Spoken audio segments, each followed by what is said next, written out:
Tired of dating apps? Swiping, scrolling, and ghosting not working for you? How about a new way to get introduced? Single to Shaadi. Single to Shaadi is a matchmaking service which offers curated matches for South Asian singles living in the US and Canada. We work with urban professionals looking to find meaningful relationships without the anonymity of traditional dating apps. Our clients will meet like-minded matches who are ready for a committed relationship. We believe love is love, and our ultimate goal is to help you find your perfect partner.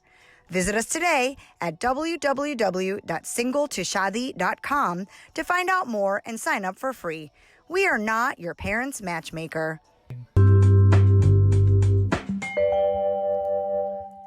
Hey guys, this is the Thinkable Guys podcast here, and in this very special episode, we are joined by our sponsor of this episode, Radha. Radha offers a website called singletoshaadi.com, which mainly revolves around dating and finding your perfect match on a website. So Radha, please introduce yourself. Thanks. Nice to meet you, Harms and Hardy. Thanks for so much having us on today. My name is Radha Patel, and I started a website called Single to Shaadi, essentially to help South Asian singles date and marry within the community in a new fashioned way. So we work with single urban professionals who are looking to find meaningful relationships without the anonymity of traditional dating apps. So we work with users who are looking to date in the community. You know, we believe that love is love. So anybody who is interested, we would love to work with you and help you find what you're looking for. That is great. That is amazing. What sort of got you to start this website? What sort of got you the idea, or like, you know what, this is something I would want to do? Yeah, so I actually, I've been married for 11 years now and I have two kids. So I wasn't in the dating space when this idea came to me. But, we have a lot of single friends and family who would always approach me and say, "Hey, Radha, like, so many people, in the area. And, I'm single and I'm looking to be in a relationship. If you know anyone, introduce me." So Mm-hmm. I started thinking about it. And, after about one summer, it was interesting, like 3 to 4 different people had approached me and said, "Hey, if you know anyone, please, I'm interested in dating, please let me know." And I was like, all right, there's got to be something here. Or like, one, I probably have an amazing network of friends and family. But more so that there's got to be, there's a frustration or there's something that's not working, particularly for the South Asian community, that is not leading towards, marriage as an outcome, or it's a lot of time and effort. So I thought, why not see what I could bring to the space? And after some research and talking to friends and family, realized that people want, they want somebody who understands them and their values, just like any other culture would. But with us, there's an added layer of that marriage pressure and the family pressure. So having a, older auntie like me who jumps in the mix and can help out was something that I found people were willing to pay for. And that's how I ended up creating a matchmaking service, Single to Shaadi. That's sweet. So you basically became the local Cupid. Basically, you were like Yeah. that's quite nice. So how long did how was so like, obviously when you're thinking about like turning it like something like this into a business or a website, there is a decent amount of time and effort that needs to be put into research and background like information. So how long did that initial like research take you when you were like looking to build this?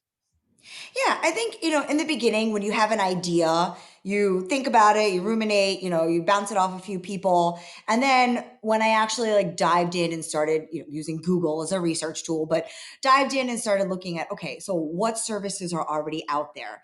And it was interesting to find out that in the US, in the South Asian industry, matchmaking was done really at the temples, the gurudwaras, the mosques, like the older people in the community. It wasn't necessarily done at a more a social or modern level with this second generation focus in mind. The traditional biodata piece that everybody is probably familiar with. That's like our original form of matchmaking in the community was Yeah. really has not evolved at all, you know? So I saw that. And then I looked at the other alternative in the last couple of years, that the app scene, the dating apps have really gotten bigger and grown in prominence. And, you know, all of them have special niches and they start, you know, the rise of a real popular South Asian dating app was like the first one to put dating in the phone for South Asian people. And that was the only outlet that they had. And other than that, it was meeting at universities or colleges or through family and friends. But that's harder and harder the older that you get. So all of this is that, you know, I read a lot of articles, I talked to a lot of friends and family, and decided, like, in, I think I would say overall about 3 to 5 months is what it took me to be like, okay, this is my idea. Here's how I'm going to do it. And then, you know, incorporated and created Single to Shaadi. It's funny how you mentioned how people go to local temples and actually go there to find people, because that's very similar to the UK as well. I think me and Hardy have had experiences where like our mums have told us, if you don't find anyone, we'll go to the temple, we'll find someone straight away. But That could be the thing is, I don't know how that works. Like, what do you do when you go to a temple? Like, what, you just give your name or something? Like, is there a register to this? I don't know how the process of it works. It's intriguing, but I don't know too much about it. Oh, they do. They have like a Rolodex of biodatas. Wow. Is it, they'll have do you their know own what's server. it called? It's called Kundlis, right? And they call it in like Gujarati. It's like, is that what they Yeah, your have? horoscope, right? Horoscope. Yeah, yeah. Okay, so then they make horoscopes and they match it with other people, or I believe so. I don't know necessarily. I've never had to do it myself, but I know that if you go to a lot of these temples or associations and stuff, they actually have matrimonial sections on their websites. So they're definitely actively, you know, because they want to make sure that people are, you know, if they want to, if you want to marry within the community, they also want to see that happen too. So they're trying whatever they can to facilitate it. And our parents are buying into that as well because that's what they know. That's what how it happened in the motherland, if you will. So coming to the UK, US, and the diaspora, those institutions, I think, remained as close to home, and that's why marriages, births, deaths, all of that remained in with these institutions. But it's definitely time for us to evolve and change that. oh, definitely, definitely. And how has people responded to that? So you say you mentioned that you've spoken to people about their experiences with going through temples and stuff. What have their experiences been like? A lot of it is, you know, the biodata concept. You have it's very similar to your dating profile on an app. You have only one page of information, a few pictures, and a lot of times it's more so like, oh, our family comes from here, and my brother is a doctor, and his, you know, and they've got 3 kids and live in Leicester, or you know, it's not about the individual. It's so much more about the family. And I get it. In our culture, we obviously it's a marriage is between two families, and their families have to get along to an extent. But the focus is not necessarily on the two people who are looking to get married. And that's what I think is, you know, now that you growing up in these countries and being exposed to Western values, we also want to make sure that our partners are on the same page as us when it comes to our values. So while traditionally our parents would determine and they knew, okay, if you come from a good family, then it's going to work out.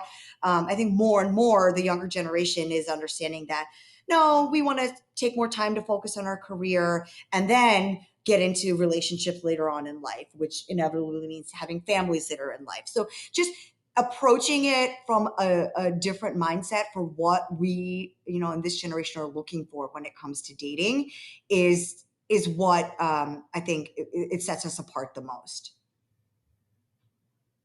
That is actually quite true, actually, because there have been changes in obviously how we think, and how our families used to think, and what we look for in a partner, as opposed to like what our families look for in our partners. There's very different things there.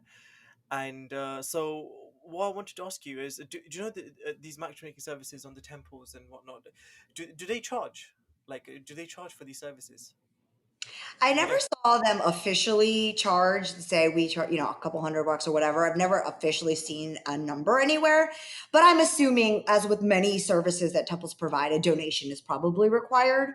So I don't Yeah. know what their pricing system is. Yeah, I think Okay. it's a backhand donation sort of thing. Like it's kind of like, oh, so we find you someone. I think it'd be good if you could donate to us as well. It's kind of like kindly ask you, like politely ask you to donate. I think that's how they do it in this country. I think A They do suggested that. it's donation. a Yeah, suggested they have donation. that. They Yeah, have that a lot. Like I have that a lot. they Yeah. do that a lot. Like, actually, it'd be nice if you could donate. Okay, cool. Thank you. So I really recommend you to donate. Really, really, really recommend you. Don't go anywhere. I think you should. I recommend donating.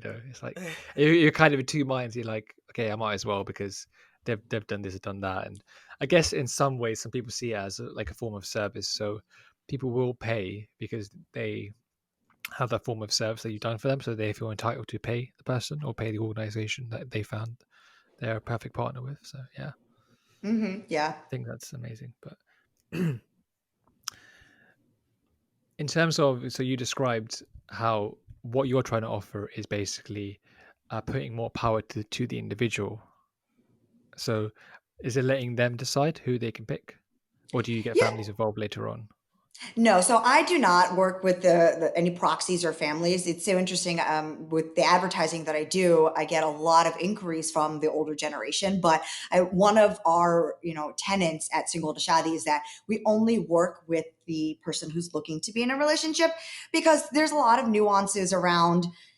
You might tell your parents, okay, you can introduce me to someone, but you're not necessarily sharing everything with your family the way that you would want to in a partner. So there's already a barrier when working with families or proxies. And I would rather eliminate that and work directly with the individual. And that way, there's no middleman. We know what it is that you're looking for. And I actually form a relationship with a lot of my clients. We work together for a couple of months, and then I get to know on a deeper level, besides just I need a guy who's 5'10" and slim build, right? Like I get to know professionally what their goals are, what their personality characteristics are, and go a layer deeper when I do my matchmaking.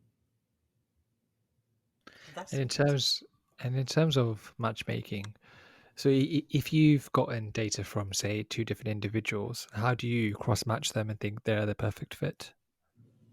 Sometimes it is trial and error, right? Because when human beings are involved, there's no perfect science around it. But I like to see, there's points of compatibility. There's certain deal breakers. Are you a vegetarian, or are you open to living in a joint family?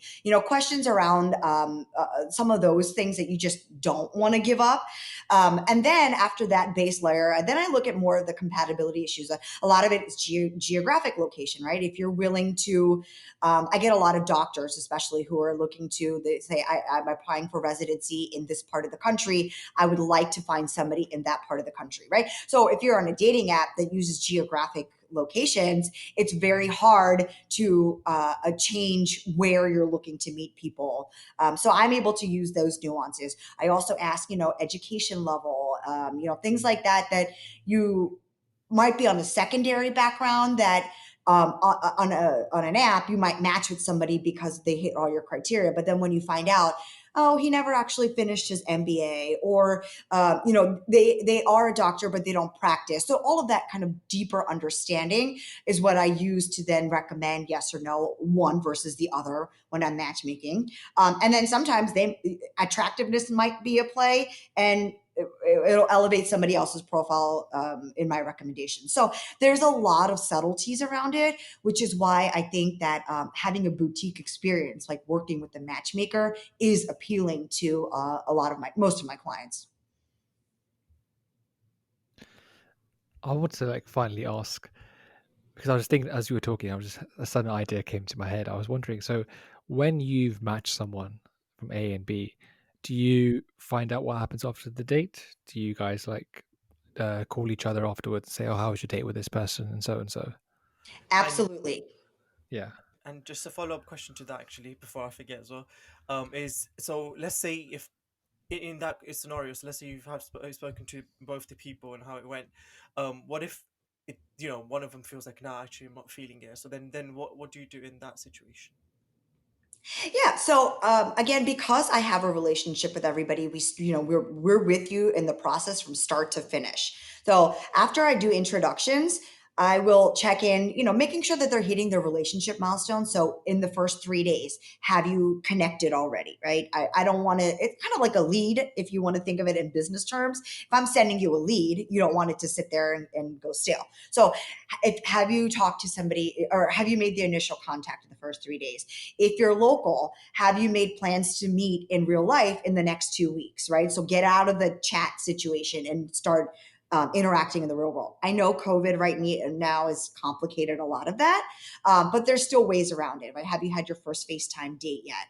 And then even more so after they've met in person, I check in, maybe not as often after I know that they've actually met and decided to continue going forward with the relationship. But I'm always here. A lot of my clients also use me as a sounding board. Sometimes they'll be like, well, it's been, 3 days and I haven't heard back from this person, or things like that. And I'm not a coach, but I do, I can offer some insight and advice. And I think that is also very appealing when you're dating, is sometimes you just need to have somebody to talk through things with, that is either an objective third party that's not your friend per se, that will give it to you straight. And in Harley, your question, the follow-up, if it's not going to work out, I think that is key to why people want to work with matchmakers and work with me at Single to Shaadi, because you don't want to be ghosted, right? And then a lot of times, if something doesn't work out, let's say you meet a girl for a date, go out for a coffee or whatnot, and you don't hit it off, how many times have it, or vice versa, has the girl then just not called you back or not texted you, and you don't even know why or what happened? And working with me, because that other person is also my client, I can get some constructive feedback or some positive criticism. And if it's worth sharing, I can do that with my client. If it's not worth sharing, at least I can put their mind at ease, like, all right, this is not going to go forward anymore. Let's go back to the drawing board and find somebody new for you. So there is a lot of follow-up that goes into it, because again, it's not a perfect science, and people's situations are changing all the time. So Yeah. I always like to stay engaged with everyone throughout the process. That's amazing. That actually sounds really appealing. Even I'm like, wow, like that. That is actually, how I would want dating for me, like, my dating life to be. If I was like looking for someone, I would want that kind of help. I would want, that little bit of constructive feedback after a day. If something has gone good or something has gone bad, then at least I'll be able to know. And so, what would you say? Um, with most of the clients that come to you, right? Uh, you know, what would you say, just like generally, what are some of the biggest issues and problems uh in regards to finding someone, if that makes sense? So, you know, when people come to you, do they tell you like, oh, this is why I haven't found anyone, or this is why I haven't found anyone? Like, is there something like that, or what are some of the issues that come up like that in that? Absolutely. During our onboarding interview for all of my clients, I like to go through their previous relationship experiences just to understand, are there trends in their dating history? Are there, what have you learned, right? Every dating experience or dating journey it's a teachable moment. So I try to draw that out of my clients when we're doing the interview. A lot of the trends that I do notice is, the FOMO, if you will, that people are really are not willing to commit, because it's always like, well, what else is out there, or what am I missing out on if I decide to quote unquote settle, if you will. Mm, So again, why I recommend coaching, and I work with an amazing coach. She's our partner at Single to Shadi. That if anybody is looking to get to the deeper issues of why you're a serial dater and nothing is really sticking, I definitely recommend coaching. But what I do with them is also try to bring out during the conversation of like, what have you tried in the past? What didn't work? And then a lot of times people themselves don't realize it. When you're living through those experiences, you don't realize that there's a trend or a pattern. But by talking to me or a third party, you can understand that, and then maybe proactively view, let's say I send you a profile, proactively think like, okay, I know I tend to focus too much on education. Maybe I should focus on like his personality and really look at it that way, versus just in an app, you're just going to swipe that person away because you see they didn't hit your filters. So I think that the trends is, a lot of it is individual related. But if I had to do a global kind of South Asian dating trends that I've seen, it would be that FOMO, like about, am I missing out? And also a lot of it is, well, my parents want me to do this and my parents want me to do that. So I try to, again, during the interview is say, well, I get we're trying to please our parents. I get it. That's why we want to date within the community and marry within the community. But I want to know what's going to make you happy. We're not getting married because our parents are going to be in the relationship for us. So at the end of the day, we need to make sure that it's still the right person for you. So a trend that would be another trend that I try to break down when I'm talking to my clients. That's very, very important according to me, is finding the right person according to you, and in terms of the client, especially and I think that should and would be really, really helpful, because um a lot of the times, and this is something me and Harminder have both experienced, but talking from personal experience, I've met certain people in my life, certain girls, and people I've seen met in my life, where I'm thinking, you know what, I'll really get along with this person. We have really great chemistry, we get along, this and that. But then in the back of my mind, I'm thinking, but would my mom get along with her? Would my mom approve of her? Or will it be the same way with my family? Like, will she get along as well with my family? So that thing's always on the back of your mind. But I think it is very important to, at the end of the day, you're going to be spending that life, but your life with that person. And so you guys have to be compatible first before you start making compatibility matches, between your parents or your family. Exactly, Hardy. Each couple has to be on the same page, and that's the only way you're going to be successful in a relationship, because it's a partnership, right? And when I talk to my clients, they say, "What are you looking for in a partner?" Because after the initial attraction, you have a couple of kids, you're in your middle ages, you need to make sure that you still love and want to be around, and that person is a part of your life. And I think that, again, our younger generation, we understand that, and that's what we're looking for in our future partners and relationships now. Yeah, I think like as Hardy mentioned, like the biggest challenge I think in South Asia is the fact that you could find someone, but finding someone who could please your family is a whole different set of challenges in itself. And that is something that it's just so difficult to find these days. I Exactly. think All the nuances of being an Indian and trying to get into a relationship. indeed, yeah. Because yeah. It I has a think huge so. impact on relationships generally, I feel like. uh you know Yeah, definitely. Like I've had relationships where I've had such an amazing time with someone, but like you can't really be with them forever, sort of thing. It's kind of heartbreaking in a sense because family, at the end of the day, is quite important in terms of our cultures and stuff. And to the biggest challenge, I think, in the UK, and now I've kind of discovered in America also, is the fact that you've kind of had to please both parties, yourself and the family around you as well. Yeah, the immigrant culture, we're trying to please both sides, and it's a lot of it. There's mental health issues and a lot coming out in the immigrant societies as well because of that added pressure. This is something that we, trying to please both sides and do right by yourself is exhausting sometimes. So why not have somebody help you out and utilize a service? What are your thoughts on like the current stuff that's available right now? And do you feel like there's some issues with the stuff that's going on right now with like apps like Bill or Shaadi.com and stuff? I would say the biggest is that there's not a personal feel to it. I think that the apps play a lot into this instant is she attractive? Is she not? I got to move on. The swipe culture. So that, yeah, I think it's hype culture. ruined dating. So that is absolutely problematic, I think. And the fact that all of these apps are essentially the same. I ask my clients, how are you meeting people now? And they're like, well, I'm on Coffee Meets Bagel and I'm on Bumble and I'm on Dilmil and I'm on and literally on 4 or 5 different apps. And in my mind, I'm like, why? They're all the same.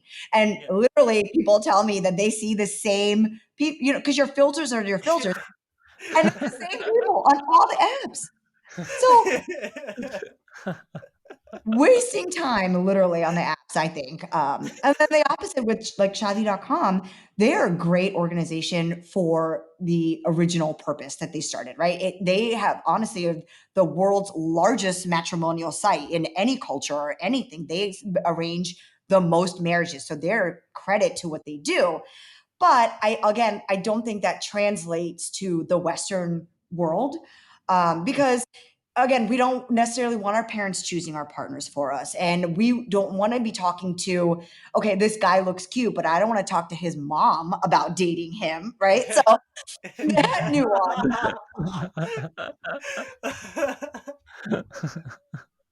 I think that because Okay. marriage is such a big deal in our culture, that there is space and a time and a place for everyone to exist. And that I mean, I think that we were just lucky enough to find this niche of matchmaking that does not exist right now, and try to grow it. Hmm. Do So yeah. you? Yeah, sorry. You're saying? Sorry. Yeah, so so those obviously, according to you, those are like some of the problems you think that there are, that present with like swipe culture or swipe dating.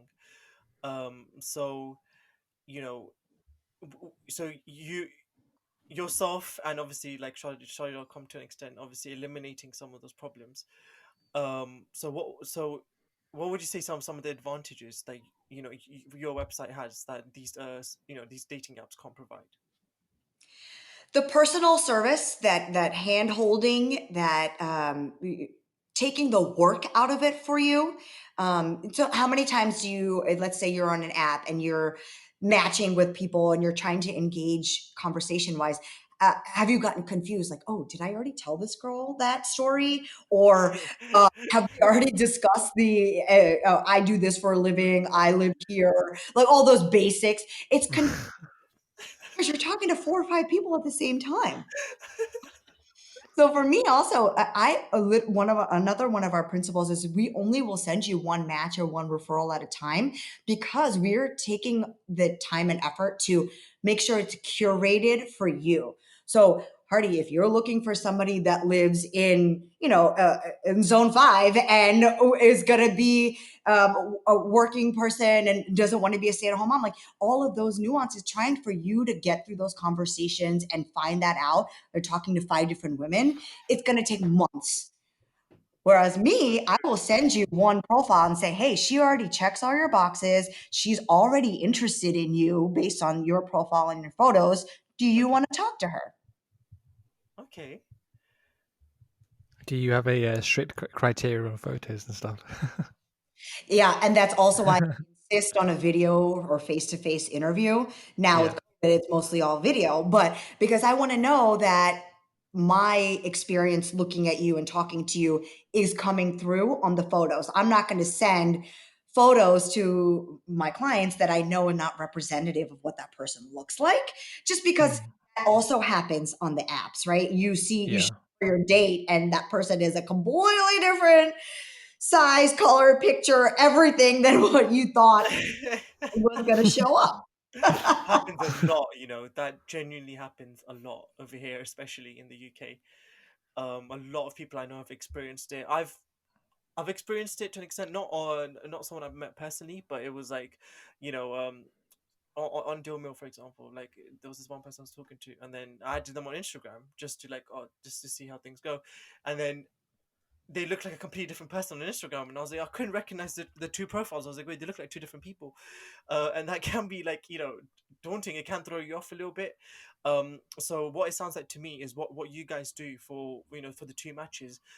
Wait, so when you've got a match, it must feel like a genuine thought out match. Like this must feel like very, very like, you know what, this is a genuine match for me, rather than, oh yeah, this is just someone that also has interest in me, and then we'll have to talk for another couple of weeks to see if there's any common interests.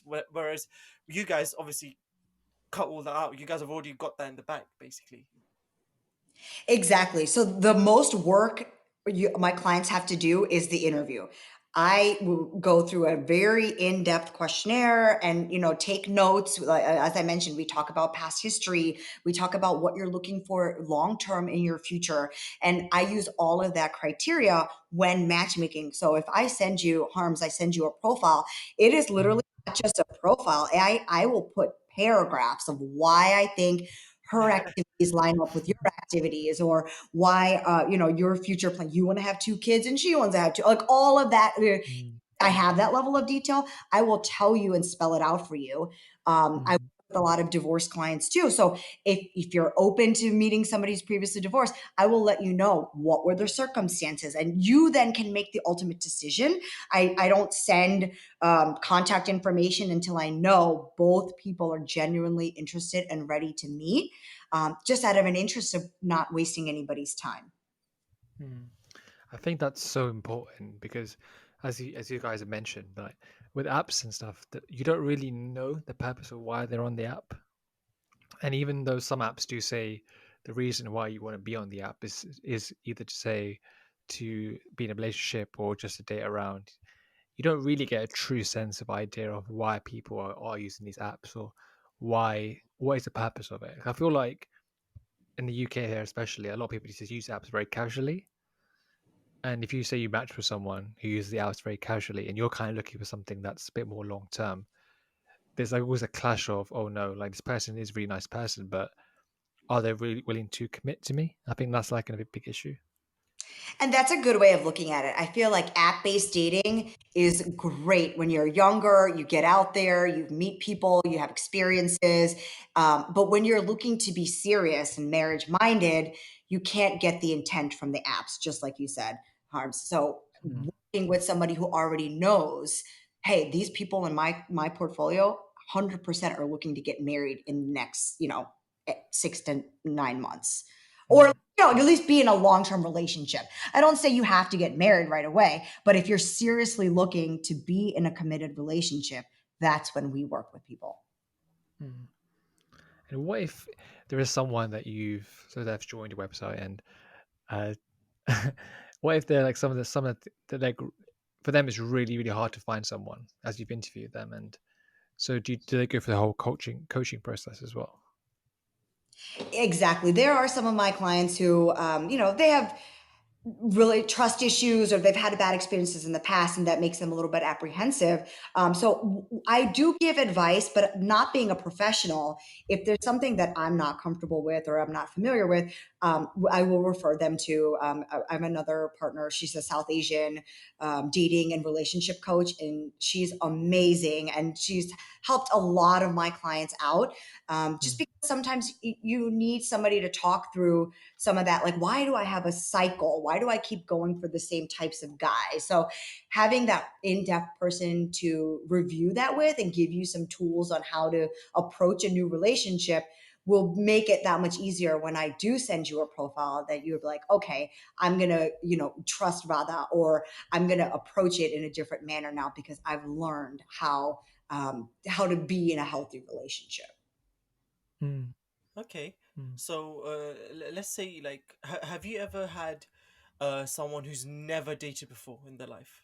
Have you ever had any clients that have never dated before? Absolutely. And in our culture, that's not unusual. So just because you haven't dated before doesn't mean that you don't know what you want or what you're looking for. So I like to ask additional questions maybe of that person, so that we know that it's not going to be trial and error for too long. But yeah, people come to me from all walks of life. And I honestly, that's one of the reasons I love what I do, because I'm such a social person, such a networker. I get to meet 3 to 5 new people every week, and I love it. That's really nice. So, let's say, again, going back to, like, so let's say someone, you get a new client and they've never dated before. So then, how do you know that they need coaching classes or they don't need coaching classes, and you just, just take them straight to the matchmaking sort of thing? Like, what sort of pointers would you look out for? Yeah, you can tell during the interview, by the questions, if they're nervous. or if they're asking me a lot of questions about like, how do I go on a first date, or what should I do, or how do I approach starting a conversation with someone new. You can kind of gather from those kind of clues of how they interact with me, and then I can make a recommendation at that time. Well, I'm ready to take you on right now as a client, or I think you should probably follow up with my coach first, and then we'll talk about this in 3 months or something like that. Oh, okay. That makes sense. Yeah, that definitely makes sense. Um, so another question. So how do you so like let's say if people are talking and you've introduced two people to each other, and what's your recommendation in terms of like when is the ideal time for those two people to meet in person? Like is it like a week, is it 3 days, like you said you check up on them after 3 days, or is it what's the is there a time limit, is there a time frame on when they should meet in person, or for, depending on like how long they've been talking for? Yeah, I have my own kind of standards. As I mentioned, 3 days for the first conversation. Otherwise, I think that's a bad sign right there. If you don't have the first conversation within 3 days, there's something happening, right? I think that if you're located geographically in a similar space, that the sooner you meet in real life, the better. But my cutoff, what my check-in point is about 14 days, because I get it. Everybody's busy. You're working. You've got family obligations, things happening in your life. So, but I think that if you really are genuinely interested in a person, you would make the time or effort to go for a quick drink, meet for a coffee, or Of course. anything that you're interested in the first 2 weeks. Yeah. If it's long distance, I say that within the first month, you should have concrete plans on when you're going to meet. I don't think that it's necessarily feasible for you to jump on a plane and meet somebody in the first month. But if at the Mm. end of 30 days, you guys haven't talked about, okay, well, let's meet halfway, or I'm going to be in your city for work, let's make plans to have a dinner that night. If you're not already talking about meeting in person, I think that's a warning sign. You're not meeting people just because you want to be pen pals with them or text friends with them. So that's why I kind of be that auntie and will push them and try to get them out of that Meet up, mentality. guys. Meet up now. They give a text message, guys, what's happening? Dot dot dot. Are we meeting or Yeah, so? exactly. So I want to know, like, what are like in America and USA, like, what are the common like first date scenarios, like in terms of where the first date happens? Yeah, I think that in America, we had talked about this briefly. That we tend to be a little bit more prudish, if you will, in this country, and Mhm. a lot of times you don't see first dates happening over drinks or in a more outgoing or social environment, because people sometimes tend to feel pressure or uncomfortable if it's an evening date, right? Or if it's a dinner, is usually never a first date, because you don't know, Really? to be trapped with somebody that you're not into for 3 hours over a dinner. So I think people most of the time it'll be a Yeah. quick after work, either a drink at a happy hour if you're comfortable with that, or meet up on a Saturday morning, Sunday morning, have a quick coffee, and then you can move on with the rest of your day.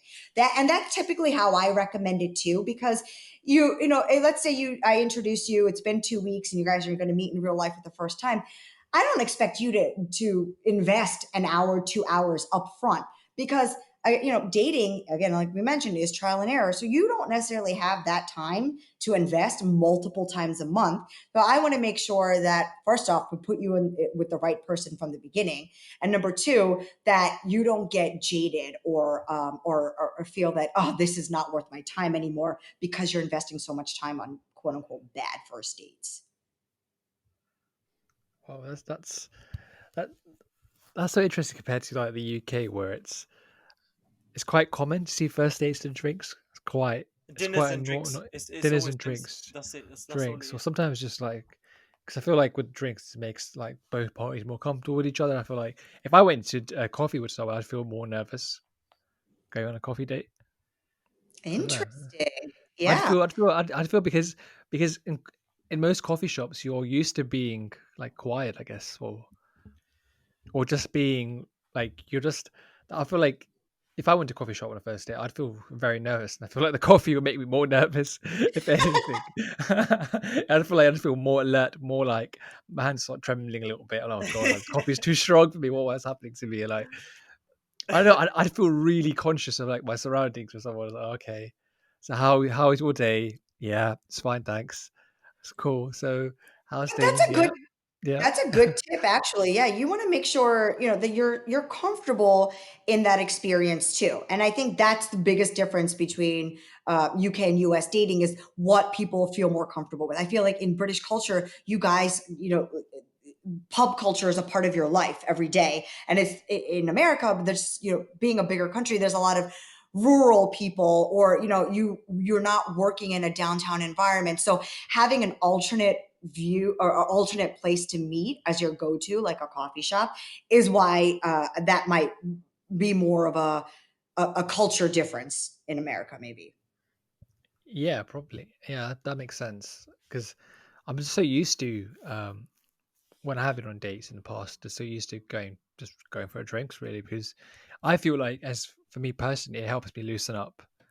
It helps the other party loosen up as well. And you're in this environment where I guess it's because maybe our age or you're around people your age, very similar age to you, and you're trying to invoke a positive vibe and atmosphere. And I feel Hmm. like you can only achieve that in like some pubs or bars, whereas in a coffee shop it could be hit or miss. You could be in a coffee shop where people are just trying to work.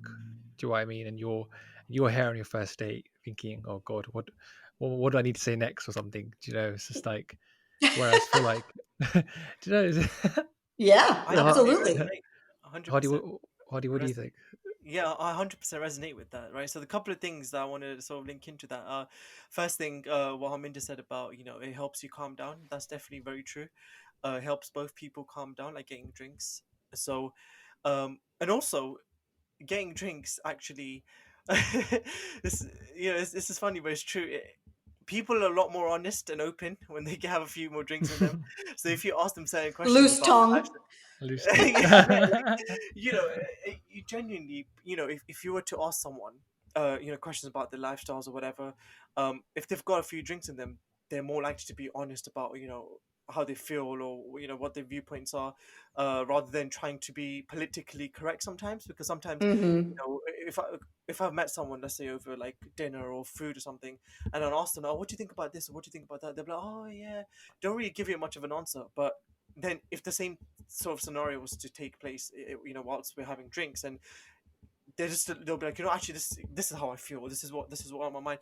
So actually, it helps you get to know the person a lot better because they're a lot more open and honest about what's truly, like, going on inside them. And then that way it helps you form like a much better opinion about, like, what you think about them or what you don't think about them, right? um Yeah, I uh think also too though, it's you have to think about the timing, right? If you already feel a genuine connection when you go out and meet with that person, then maybe yeah, drinks is a better option because you're okay saying, "All right, I'm going to be out for an hour with this person." Whereas yeah, coffee date, can be over in 15 minutes, or you can exactly. meet. Uh, But going back to something I'd mentioned earlier, I work with clients who have all sorts of backgrounds. So, not everybody drinks alcohol, or not everybody is, necessarily comfortable going out in an evening setting, when there's alcohol present. So I want to make sure that everybody is comfortable. And my recommendation is usually a quick meeting first date. Because if it works out, then there's nothing preventing you from going on your second date, Exactly. 2 days later and having drinks and dinners. Exactly. Do you feel like when there is a quick date, you don't really get to form your opinion as much for someone than you would say if you spent like an hour with someone? So That's true, Harms. yeah. But here's how I also look at it too: is you already human beings are very much about the attractiveness factor. Like that's just an evolution principle, right? That we're Mm. animals. So why I think dating apps were so popular is because it was the first time we could actually admit in public, like, yeah, I'm just judging people by their looks. So the first date in real life is typically that, right? You've already chatted on text, talked on the phone maybe, but you want to see them in person because you want to see how do they interact in the space that they're in? What, are they really what they look like in their profile photo? So the first date is really about that, I think, more so than spending 20 minutes and asking them deep, dark question. And honestly, I don't recommend first dates getting that serious because again, it's a timing factor. Are you going to be opening your heart out to a person who might not call you back after the date? Mm, mm, mm, That is also very true, actually. That's so true. mm, mm. I've heard it all, guys. Trust me.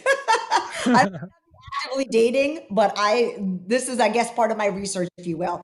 I've heard all of these horror stories and experiences. So when I develop my plan for couples that I introduce, I just, this is my recommendation based on everything that I've learned. But obviously, it's different, right? Your guys' experience clearly has been different because of the nuances, maybe of being in England or who you've been dating. Mm. Do Yeah. you do you feel like there's like a level of expectation coming from your side in terms of, because if two people met on like a website like yours, it can always be daunting for both parties, couldn't it? Because like you're always feeling, oh my god, this could be like the perfect person for me. Like, how do you like ease expectations? If that makes sense. Harms, I never thought of that. I never thought of that. Maybe I'll have to take that back. Just off the top of my head, if that was the case, I would maybe hopefully remind the person that you got into this because you're looking to be in a long-term relationship. So go back to Mm, those feelings and that place. So it might be nervous and daunting because this person seems so perfect. But that's what you want, right? You want somebody who understands you and is perfect for you. So I would probably try to reassure them. mm, mm. Also, you mentioned about horror stories, right? So like, what are some of, like, the most interesting horror stories, or like, let's say something that's happened like you didn't expect, and it's like it's really caught you off guard, or like certain situations or things that happened after a date. The first one that comes to my mind is there was a person that I introduced. Basically, I just sent the profile. I hadn't even introduced them yet. Okay. Um, and the girl remembered that she had chatted with the guy on an app, and Oh, her version to me was, "Oh, I talked to him for like 2 months. We texted back and forth, but we never met in real life, and then it fizzled out." But the guy's version was, "Oh, I might have seen her, but I have no clue. I don't remember."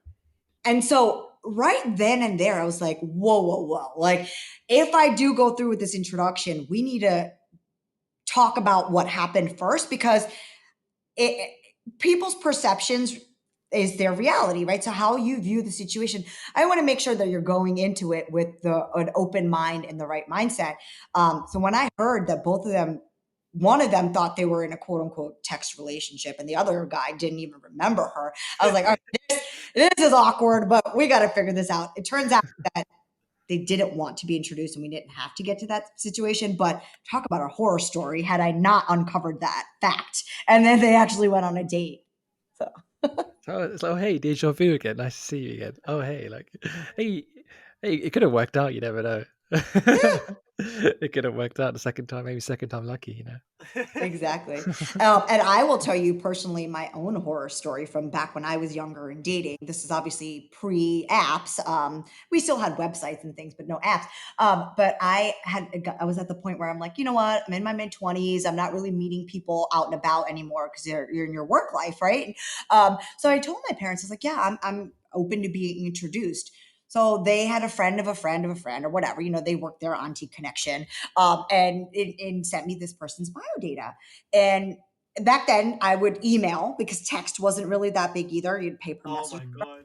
Yeah. Mm, Oh my god. So I emailed the guy and was like, "Hey, so and so's daughter, and they know your parents. Would you be interested in talking on the phone?" No answer, no response. And then I'm hearing pressure from my parents. "Oh, well, we gave you his email 3 weeks ago. Why haven't you chatted with him yet? And what's going on? And you're not taking this seriously." Yeah. Finally, after I think I might have emailed him twice and sent him a text once, he responded, he called me and was like, hey, you seem like a good person. Your family's great. I know them, but I'm in a relationship. Oh no. Exactly. Here I am coming Oh. across thirsty AF, like I'm chasing this that I'd never met in real life. And he the Oh. whole time had a girlfriend. So in my mind, I'm like, oh, okay, this is not going to work. I appreciate the effort my parents put into it, but the pressure that they had from, because they knew that family. So that pressure was real. And then find out that the guy wasn't honest with his parents. And that happens. We don't necessarily tell our parents every time we're in a relationship or we're dating, right? That's Yeah, just the nature of Mm. being South Asian. yeah.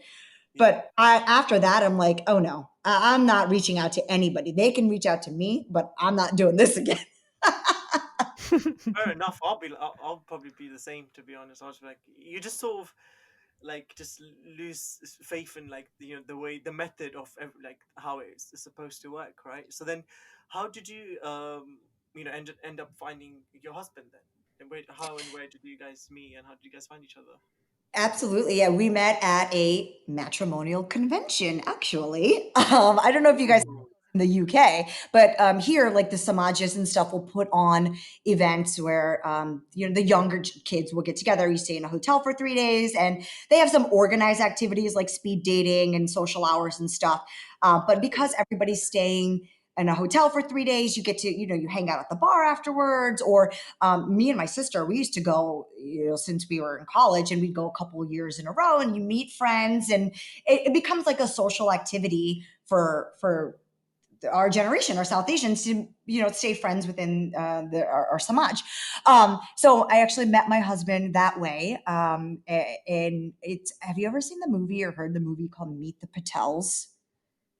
I've heard of that. I've heard of I've, it. I've I heard haven't of it. seen it. So in that movie, Ravi Patel, he goes to a matrimonial convention, and it's the exact one that I was at. And I'm in the background for like 0.02 seconds. Oh, really?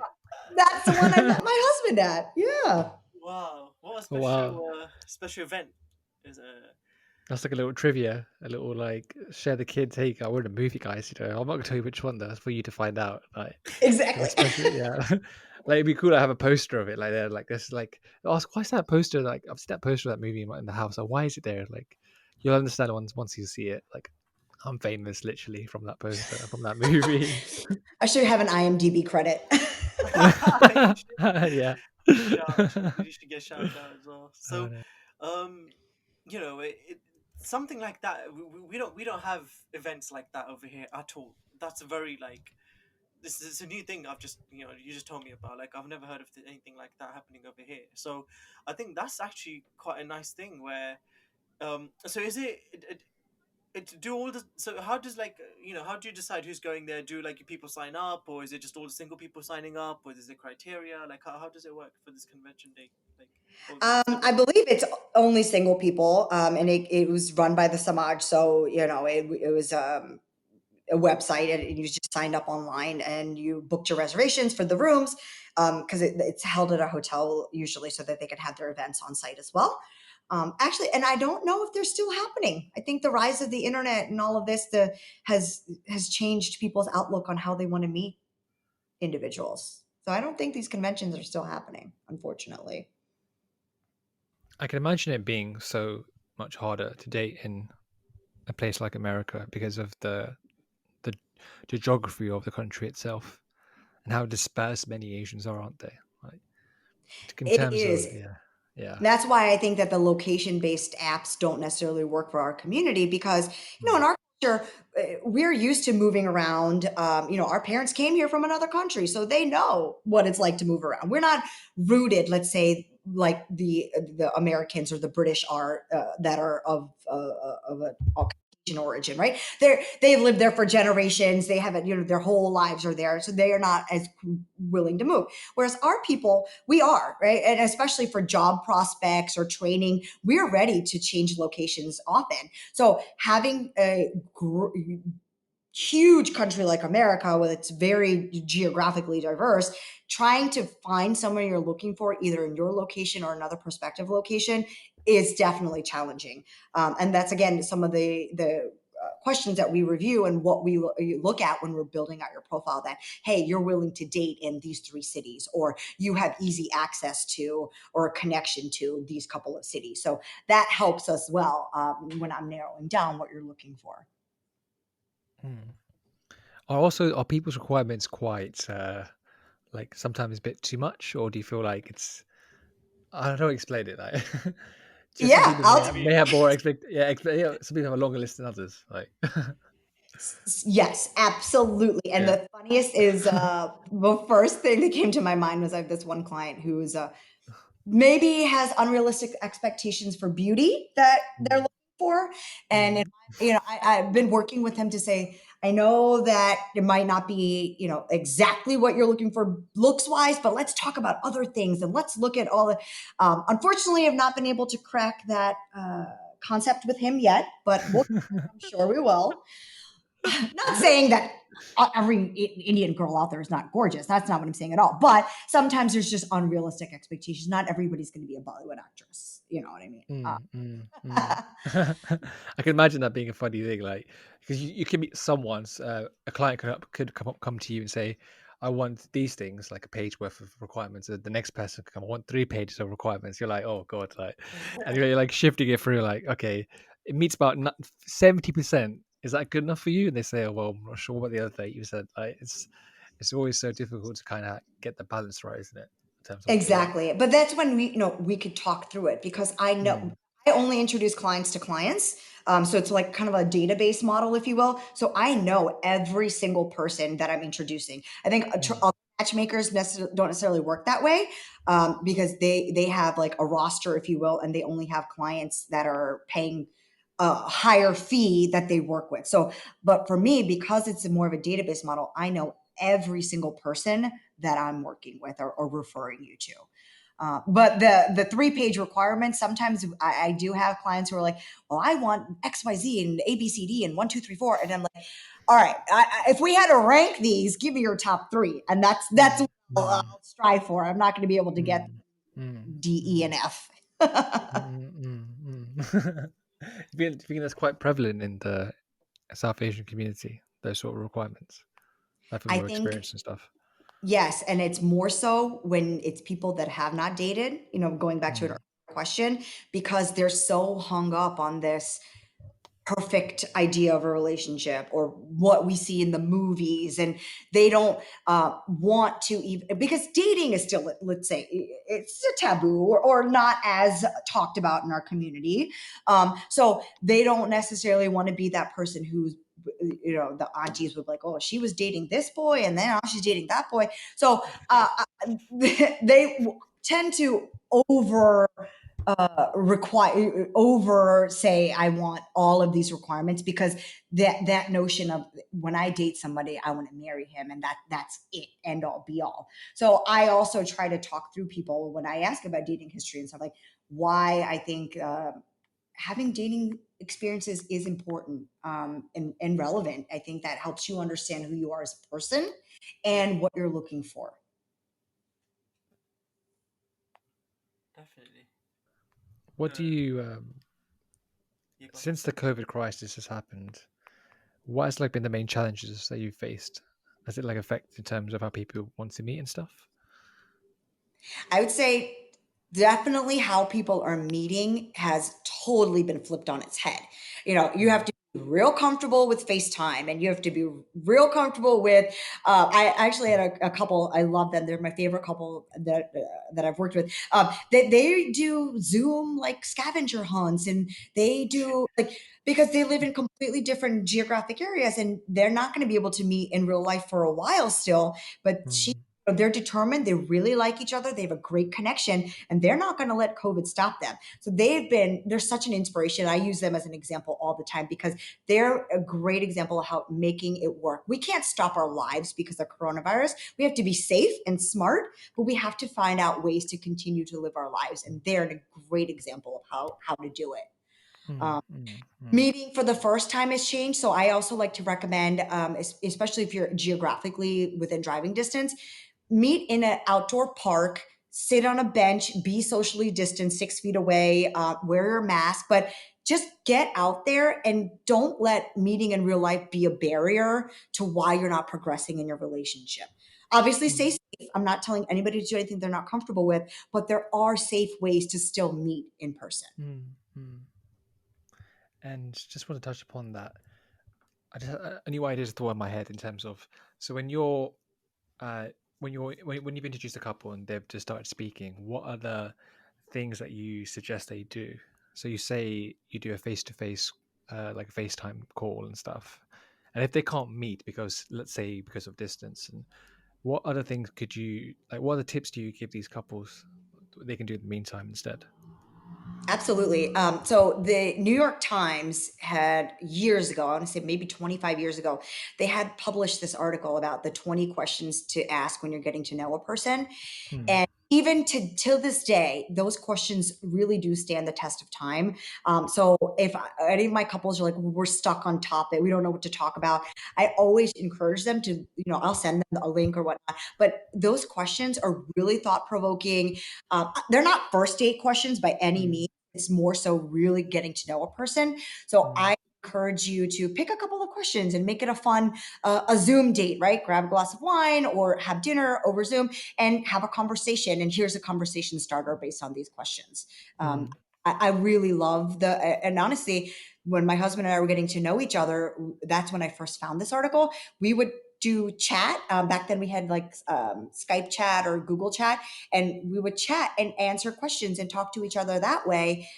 Because we also were long distance when my husband and I got together. So how do you keep that spark going long distance? It's going to be a forever challenge, I think. And unfortunately, COVID has made it worse, but I Hmm. don't anticipate that challenge going away anytime soon. And like, I think this is quite interesting because, in terms of me and Hardy's experience of getting to know someone for the first time and obviously not meeting them because of, say, COVID or because of distance, one thing Hardy's taught me that kind of helped me in terms of the person that I'm currently dating right now and getting to know that person was actually playing games with them, mobile app games. So, for example, playing like a quiz game about a certain topic, and within these games, you're basically facing off with the person. So, facing off with, say, the partner you're seeing, and in these games, you're kind of you're playing as if topics who get the right answer and stuff. It's kind of like an icebreaker in a sense. You're kind of finding out what topics you guys have in common in a weird That's way. a great idea, Hardy. That thanks for recommending it, Harms, too, because I think that also it's a friendly competition. You get to see how that Mm. person deals with competition, and the quiz game is great because you really get to understand their interests and ideas. So that's a great suggestion. I'm going to add that to my list of Yeah. recommendations. because You're very welcome. because it helped me find certain topics like general knowledge. I'm like, wait, how did you know that was this answer? And they could Exactly. say, oh, because Yeah. I went to that country and I saw this landmark. I'd be like, so how did you know like this landmark was in this country? They would say, well, because a few years ago I visited this country because I like this or I like that, or it could be, how did you know that album from this band?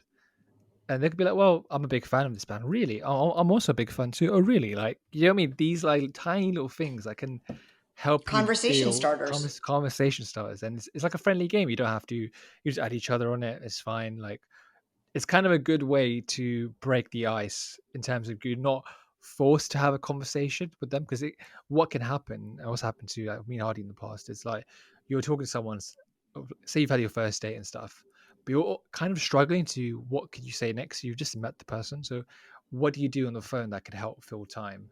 You could do certain games like Quiz Up, and I think there's another game that I can't really remember at the top of my head. And Hardy, what do you play? You play Uno, don't you, sometimes as well?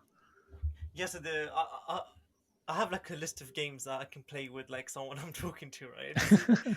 And it's quite cool because if you are talking to someone and you're talking to them all the time and you necessarily haven't, especially due to Corona, if you haven't had enough time to speak meet up with them in person, then these are some things you can do if you run out of conversations. And so let's say you're on the phone and so there's a game called Uno, right? So Uno is a game that I'm sure everyone knows about, but you can play online and you can play against one another, so you can play against one another as a friendly game, or also you can play together against other people. So what it does is you can play as twos, so it can be you and your partner or whoever you're dating or whoever you're speaking to against two other random people online. And what that game does, it tests like your sort of teamwork, and it tests like how guys like how well you guys work together and whatnot. So that could also be a good indicator, like, oh, you know what, actually we get along really well, or there's certain tactics you have to play in the game which you both have to understand. So at the core level of it is just, do you guys have are you guys on the same page? Basically, do you guys have the same understanding? That's what these games help establish, if you guys are on the same wavelength.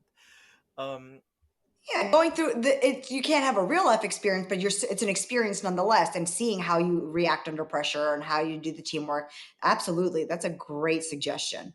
Yeah, uh like the quiz apps and stuff, they've really helped me discover, or just in the core level sense, just kind of pass the time with someone you're interested in.